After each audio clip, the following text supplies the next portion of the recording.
السلام علیکم ګرانو مینوالو، امید لرم چې روغ جوړ به وي او د ژوند په مزو کې به وي. نن در سره ویډیو کې شریکو چې د پیښور سره تعلق لرونکي خواجه سره حسینه خان باندې قاتلانه حمله څنګه وشوه او دا پیچاو کا او په کوم ځای کې وشوه.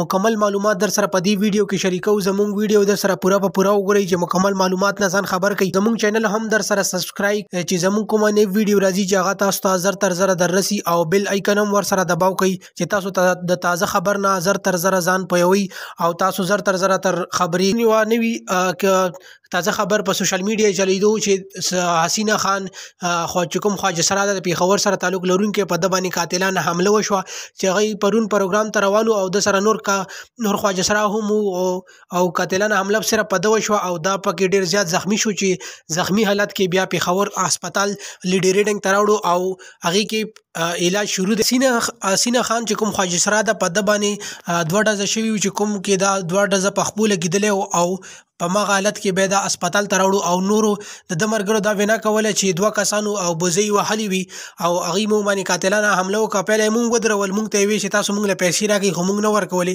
دغه نه بعد مو باندې قاتلانه حمله وکړه چې پاغي کې د حسینه خان ولګیدو دوه ډزه او ډیر زیات زخمی شو او زخمی حالت کې هسپتال ته. سو ورځې مخکې د حسینه خان او نورو خواجه سراو د پیښور کې یو احتجاج کړو چې پاغي کې دی ویل چې زموږ سره پولیس هو اس قسم ته مدد نه کوي او زموږ خیال هم نه ساتي او باقاعده موږ ته دا وی چې تاسو په پروګرامونو له هم نه ځئ.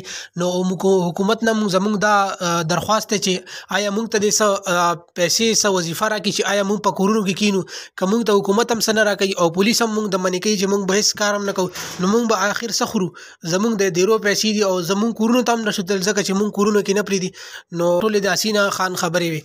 زموږ ویډیو که تاسو خوښ شوي زموږ نور ویډیوګانو لپاره زموږ چینل سبسکرایب کړئ او بیل آیکن هم دباو کړئ چې زموږ کومه نوې ویډیو راځي چې هغه تاسو ته زر تر زر دررسي. والسلام.